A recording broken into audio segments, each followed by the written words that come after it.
All right, good morning, everybody. I would normally walk around, but I guess I have to stay in front of this thing. So my name's Hannah Bishop. I am a postdoctoral researcher at the University of Oregon in the Institute of Neuroscience. I'm also a biology instructor at the University of Oregon, so I teach neurobiology. I'm teaching right now. I teach a bunch of upper-level bio courses kind of focused on neurobiology. I'm also the director of the Health Sciences Academic Residence Community. If you're interested in going to UO and you don't know about ARCs, ask me about them. They're awesome.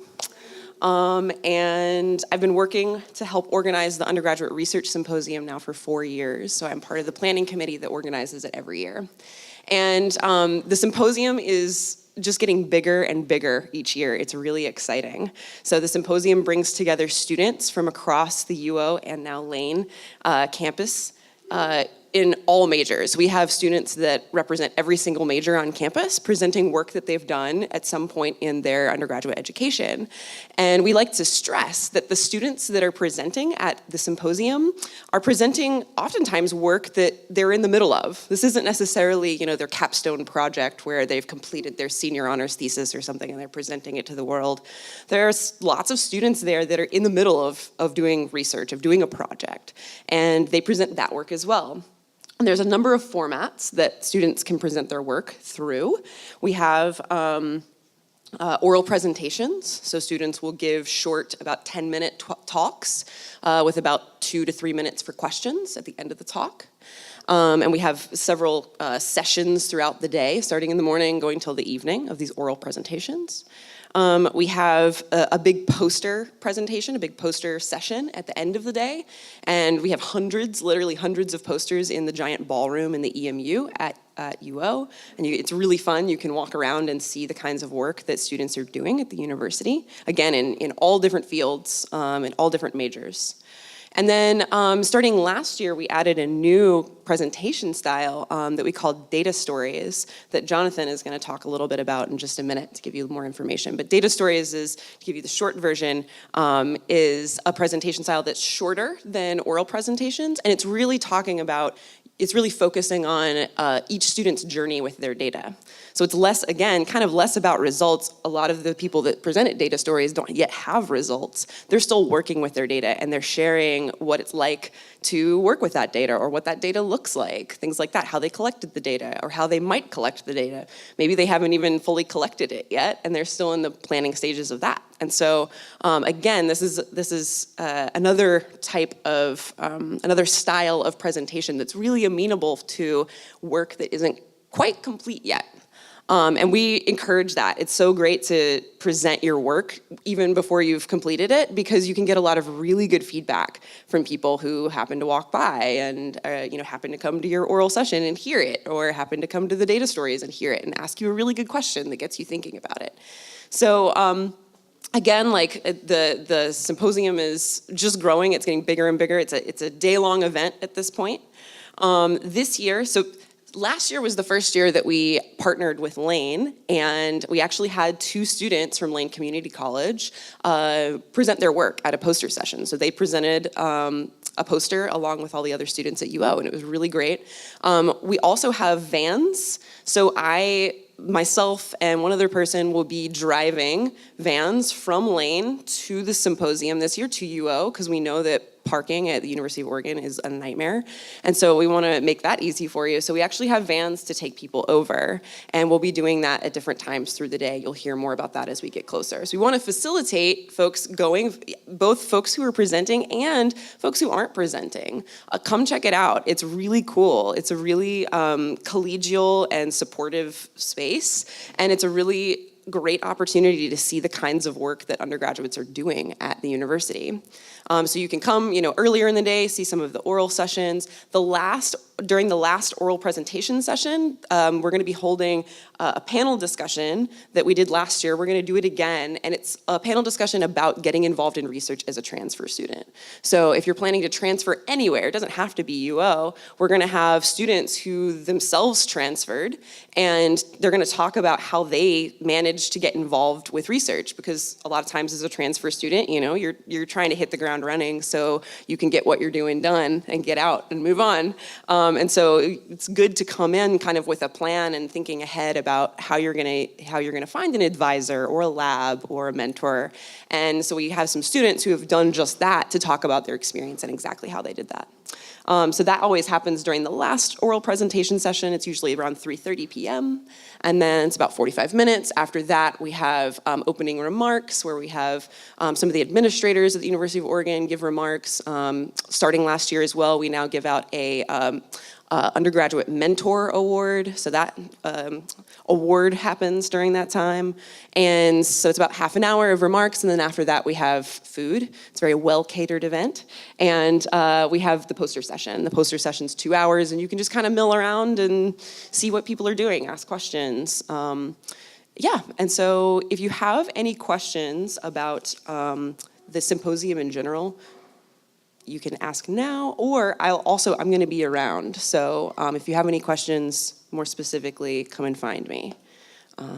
Great. So with that, I think I'll turn it over to Jonathan. He's gonna talk a little bit more about this data stories format and what that looks like.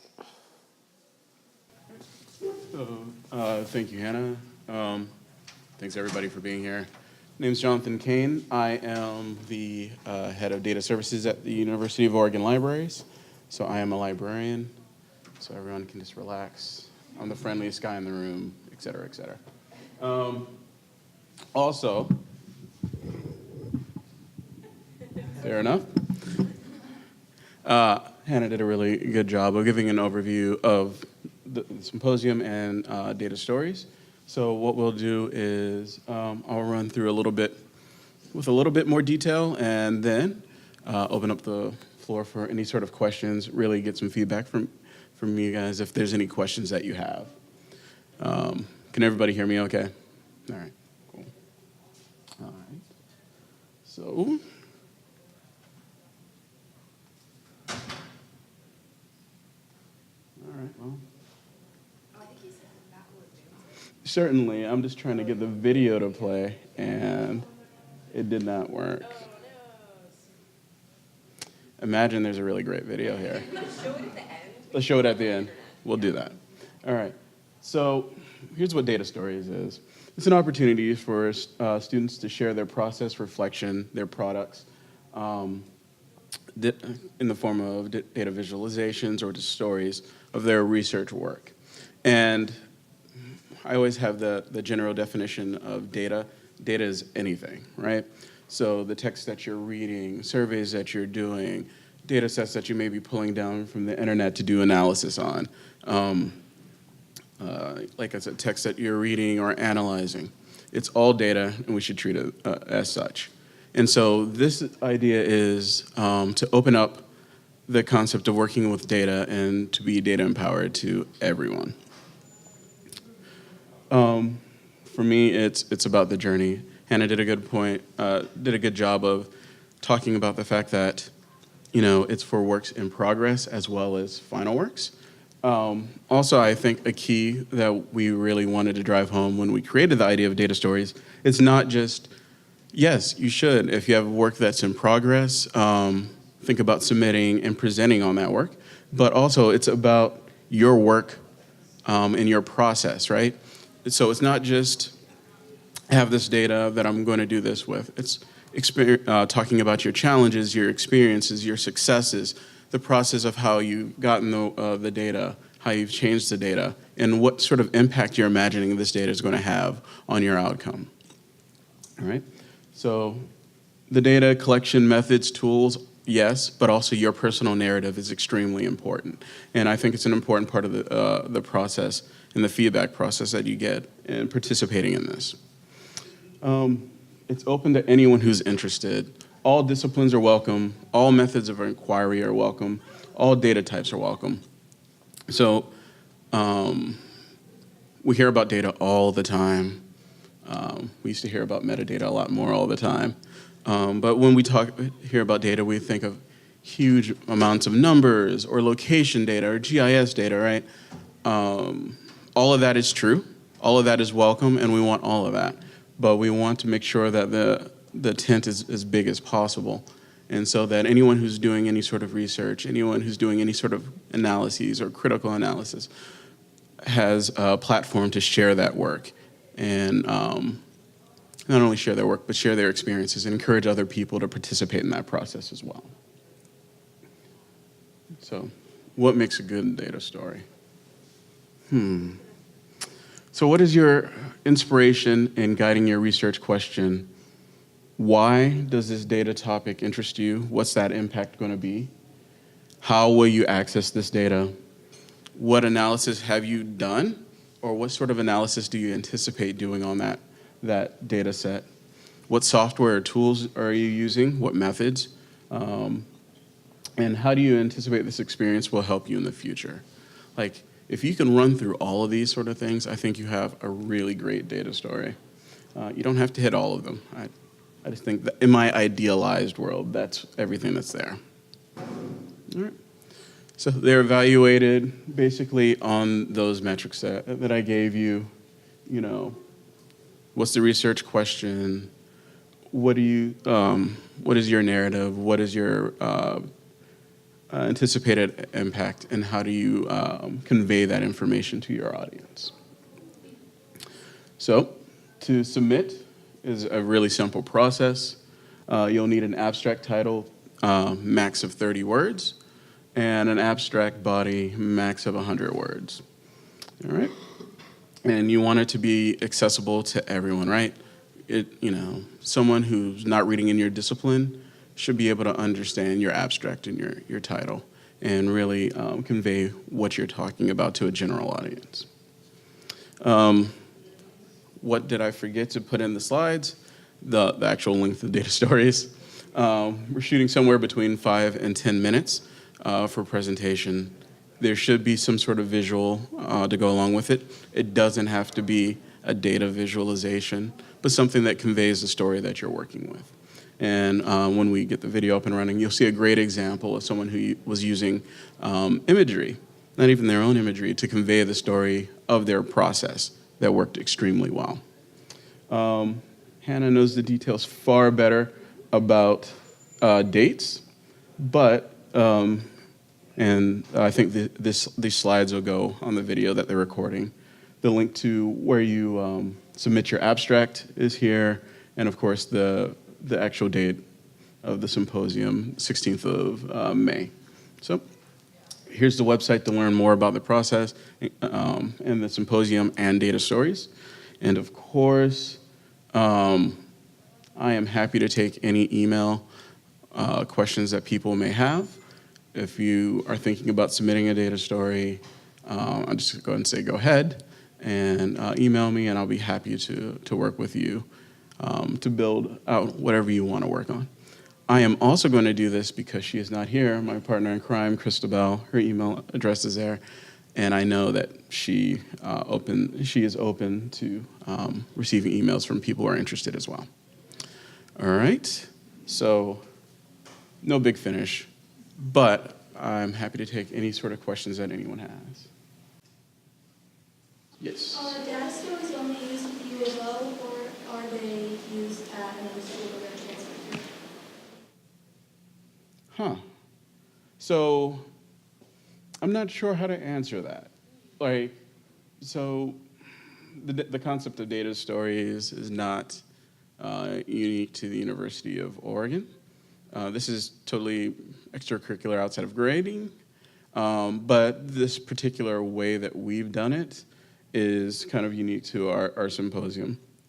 However, I would argue that the skills and the concepts that we're trying to cultivate in doing that are applicable broadly, and you can transfer that to other projects, really. Yeah. Any other questions? Well, I thank you very much for your time and attention. I'll see if I can work out the videos. This is what university should be like.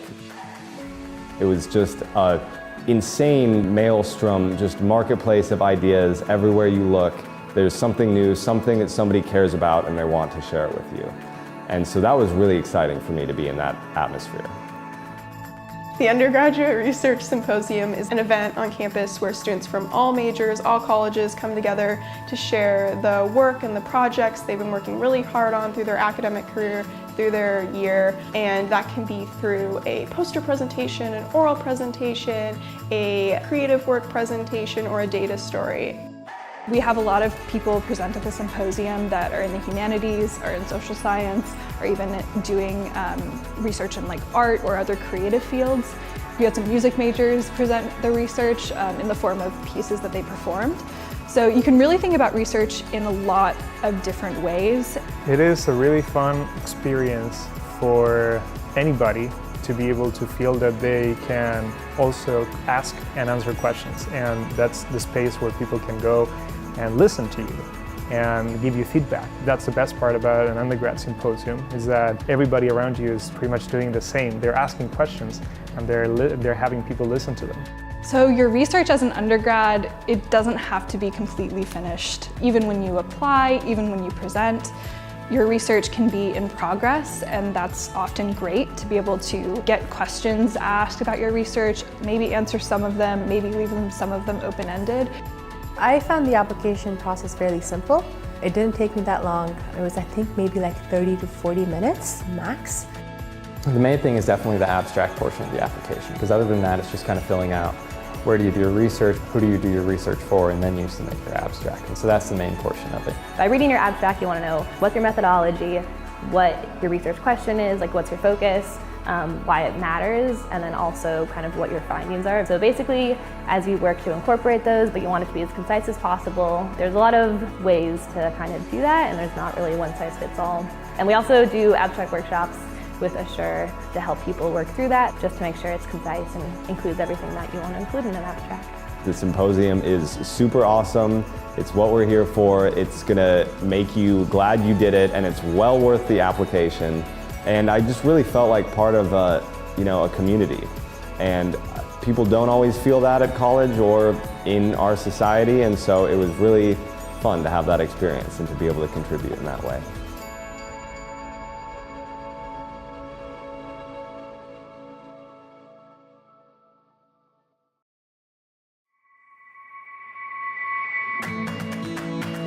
Data stories are one of the presentation methods you can use at the Undergraduate Research Symposium. They're short oral presentations, and they kind of talk about your experience with the data that you're working with. Our symposium defines data really broadly. It's just any collection of materials or information that you're working with. So that could be articles, it could be artwork, it could be artifacts, it could be a number of flies that you're working with. It can be anything very broadly that you consider to be data. Data stories are unique from other presentation methods at the symposium because I think it really lends itself to work in progress. You can do any sort of presentation method at the symposium and not have results, and that's totally okay. But data stories, because they're a story, the story can end where you are at that point, and then you can maybe talk about where you think it's going to lead you. I think it lends itself to that.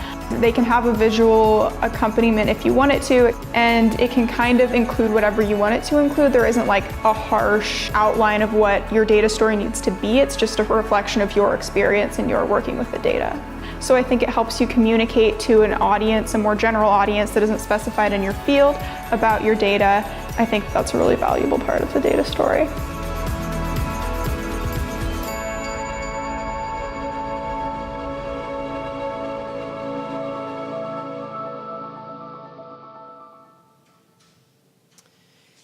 Yeah, so the images that you were seeing in that video were images of actual data that was presented last year in data stories. And so you saw some images of people. There was a student, she was presenting, she had done interviews, right, with homeless individuals. And so she had these images, and they weren't of the people that she had interviewed, but it was a photo project that a photojournalist had done of I think homeless encampments, maybe in San Francisco, something. And so she used those images as kind of representative to represent, the people, the kinds of people that she had been speaking to, and what that experience was like, and what she learned from that. So that's a great example of using photographic data and talking about her experience of working with that. So, any questions? So again, the symposium's on May 16th, which is a Thursday. I invite you all to come. We're going to have vans to take you all over there, so you don't need to worry about transportation. There'll be food. There'll be food both at the panel discussion about getting involved in research as a transfer student, and there's a lot of catering at the poster session. So yeah, we would love to see you there, and let us know if you have any questions. And we really just want to build, final piece, we really just want to build this collaboration that we have here with Lane. And so, be thinking about next year, be thinking about, what you could potentially work on to present next year, because we're always wanting more students. I mean, we joke about how, in the near future, we're probably going to have to go to 2 days or something, because it's getting bigger and bigger and bigger, and it's already taking up all of one day. And we barely fit all the posters that we have in our giant ballroom now, which is an excellent problem to have. So we would love to see more students from Lane, and so give it some thought. And if you have any questions, feel free to contact us, or just check out the website. If you do a search on the internet for Undergrad Symposium UO, it's the first site that pops up. There's a lot of information there. Awesome. Thank you.